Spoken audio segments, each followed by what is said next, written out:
Welcome back to my channel, guys. So I have with me Natasha, Noel today. Hi. She's yoga expert. Yes. See the flexibility over there. There's strength also, okay? There's strength also. Yeah. So I decided to make a video talking about ways to relieve stress, because we now in a city lifestyle, we have so much of stress. Like every second person is facing stress. Everyone. Especially everyone I know. I'm like mom, dad, dog, everyone. Everyone has stress. So we decided to write down some point and tell you how to deal with stress. So the first way you can relieve stress is through yoga, and I've been doing yoga since 3 years now, and it's been amazing because the moment I know that I am worried, the moment I know I get anxious, the moment I know that things are going crazy, I go into my practice of Ashtanga Vinyasa and I just start, because I know that because you're using, so in yoga there are drishtis. Drishtis is the focus point where you are going to focus with your eyes, you're concentrating on your breath and you're doing a physical action. So you're keeping all your mental stress away.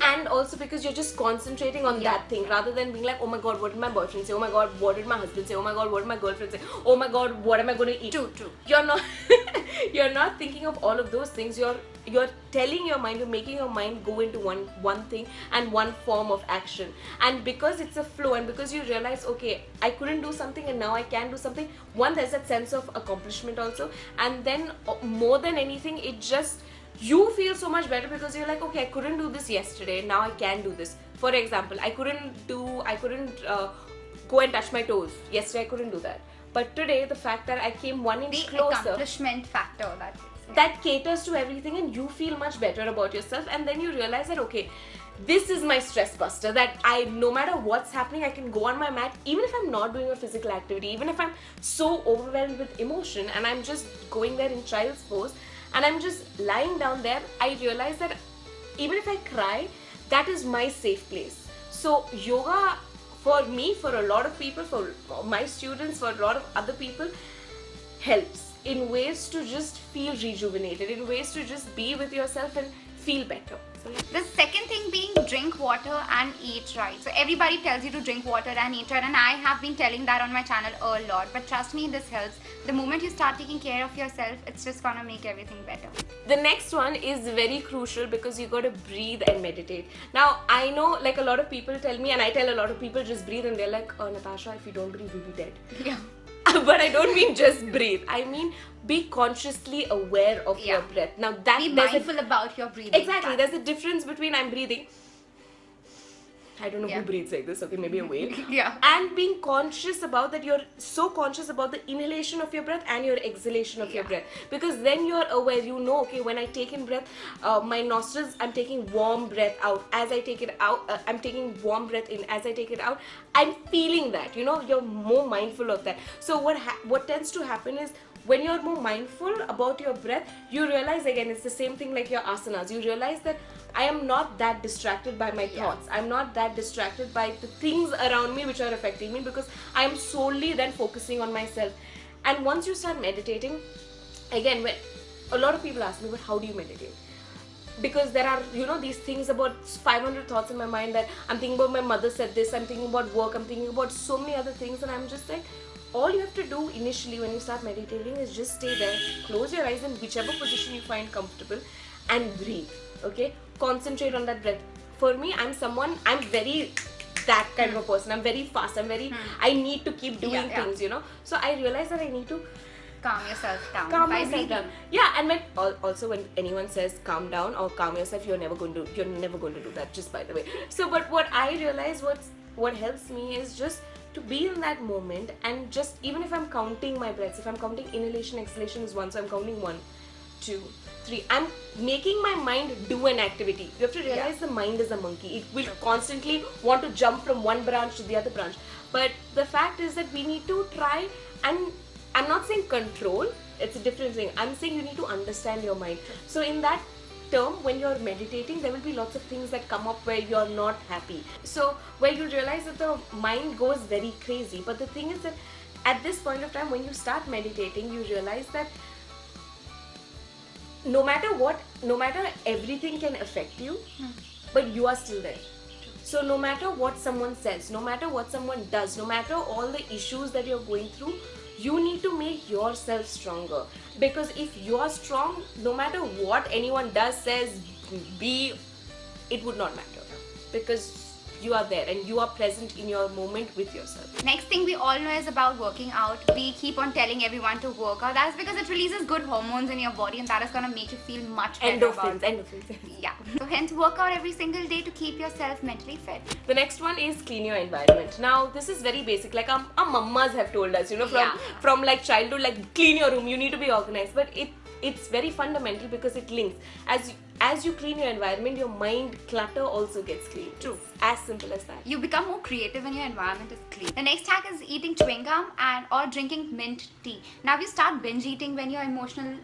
So hallelujah. That's like a common problem for everyone. So if you start eating chewing gum and be very mindful about it, you are definitely keep food away from yourself and keep your mind engaged over there. I did not know that one. So it's a hack.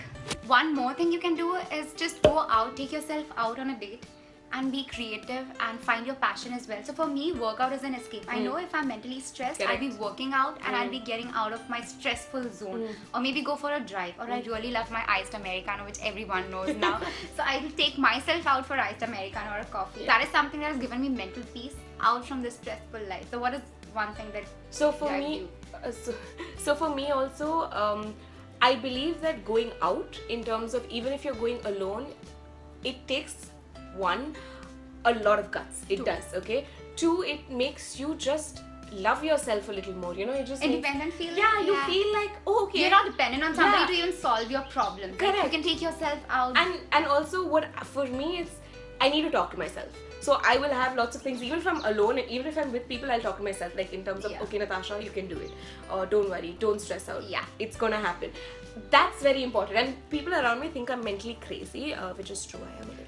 But every creative person is crazy. So I take myself out for movies and people tell me, "Akile movie kaise jate hain?" Exactly. Like, I don't have to share my popcorn with anyone. Yeah, and I'm like, I get all the food for myself. I get my caramel popcorn every time I go out. And this is like a true story, okay? Whenever I go out for pizza, I like to have, like, let's say, a large pizza by myself, okay? If I go out with someone, they'll be like, okay, we can share. And I'm like, no. No. So the next point is to write 10 positive things before you go to sleep. Now, this is what happens, right? Our minds are naturally, it goes into the negative, okay? So now suppose, okay, you tell me, okay, if in your comment section or in your, when you're getting DMs or whatever, if you get, let's say, 9 positive DMs, okay, like, you are so amazing, I love your transformation, it feels happy, you feel excited, right? You are, let's be honest, you do feel good about it. But if you get one comment, okay, that goes in my mind like throughout the day. If you get one negative comment, that's human tendency to gravitate towards negativity and ignore the positive things that happen there. Correct, right? Now she's like a blogger and she's this fitness icon over here and all of that, and she goes through this. Now what about regular people? Now this is, let's say, this is just a comment section.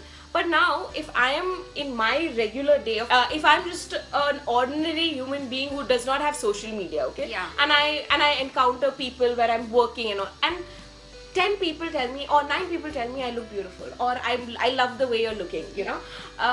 And not one person says, oh my god, you look so ugly. You're going to feel bad, correct? Yeah. You don't care about the 9 positive things, but one negative thing. That one negative can ruin you. But so when you go back home, what tends to happen is, before you go to sleep, you will keep thinking about, arey, why did that person comment like that? Arey, why did that? And that is just going to ruin your next day and your sleep as well. Correct. And what's going to happen is you're going to be stressed out even more. So what I do, I still do this, okay, and I believe that this works like magic, is before I go to sleep, I write 10 positive things about what anyone said or does. So it could be as small as, oh, so someone smiled at me today. And thank you. Anything. And usually I'm the one who's smiling. Okay? I'm always like a creep over here, and someone smiled at me and I was like, I felt really nice. It warmed me up and I smiled back. The one thing for me is that I realized that Navi Mumbai is gorgeous. And for the fact that, like, I met you, and I'm being serious away, like, I met you and I could see outside my own suburbs, and I was like, wow, when I go back home in the night, I'm going to write this because my experience was good. So what you're training your mind to do is naturally to see the positives. So when you go to sleep at night, you are naturally more happier. Your stress level is much less. And later on, it will become a habit that you start seeing more positive and ignore the negative. Exactly. So in your real life also, for me, when people are like, but how are you so happy? happy. And I'm like, one, I'm just very grateful. Two, I see little things. I see if I see a man cycling and he's smiling, it thrills my heart to start noticing the little things also. And that will become a habit and you'll always be stress-free. This is one of my favorite thing which I really love to do is listen to good music. Yes. Whatever music pleases you, just listen to it. I take myself out on a drive and with full music, I'll be like driving and listening to music. That calms me down so much, that gets me into my zone of working again and keeping stress away. And it just soothes your soul. Yeah, it soothes your soul. Now whatever kind of music you like, just go and listen to it. Just if you're sad, don't listen to Adele because you'll start crying. No breakup songs. But actually crying is also good because you know what, you're cleansing. But don't listen to it. Now, one thing I've realized that keeping things in my mind just make the situation really bad for me. And if I talk to someone, it just lightens my heart. Like even if it's little thing, I talk to somebody, it just like gives me that thing ki haan koi hai mere saath. So does that work the same thing for you? So to be very honest, I am someone who does not share. Yeah, this is a problem which a lot of people have. I can't. I'm just like, why should I burden someone else? You know? Even if it's my best friend, even if it's... So I am more of a reserved person. But through experience, okay, for me what has helped me is writing. So I write. And for me that's catharsis because I'm releasing energy I'm releasing my negativity which I did not realize and which in your mind, the fact that you're stressed is also because it's cluttered. All the points that we've just mentioned. When I write, I find clarity in that. I find, okay, this is what I'm feeling because of this. I find the root causes. Now, even though I write, I still feel like sometimes I still feel sad. Sometimes I still feel like, you know, there is something. But that is also when I go and talk to someone. It could be, you don't have to talk to everyone. There's a difference. You don't have to talk to everyone. Yeah. There could be just that one person. You're not giving everything to that person. It could even be your dog. I'm very honest, okay? Yeah. Even your teddy bear. Yeah. If I have like so much of stress in me, I'll just sit on my bed, cry my heart out while talking, and that helps a lot. So that is why I've got so many friends over here. I've got one over here. So yeah, all my friends, I talk to them. No, but that it's true. You need to release those emotions. That's what I'm trying to say. And what happens is we try and release it through lots of other things, like let's say it could be food, because food, alcohol, sex, cutting yourselves, these are all defense mechanisms. And the emotions, it has to be releasing of positive, negative emotions, both. If you're feeling for something, someone, just release all those emotions so that you don't stress it out. Yeah, why? Thank you so much guys for watching this. Thank you so much Natasha for Thank you so much for inviting me over here. So I'm gonna leave her link in the description box down below. She's got a YouTube channel and an amazing Instagram page. So I hope you go and follow. And we did another video also on my channel. So do check it out. It's mango related recipes. The man can go. I'm gonna stay single forever. I'm single. And she's gonna make me single if any guy's gonna watch this video. I'm done. Mango. Okay, bye.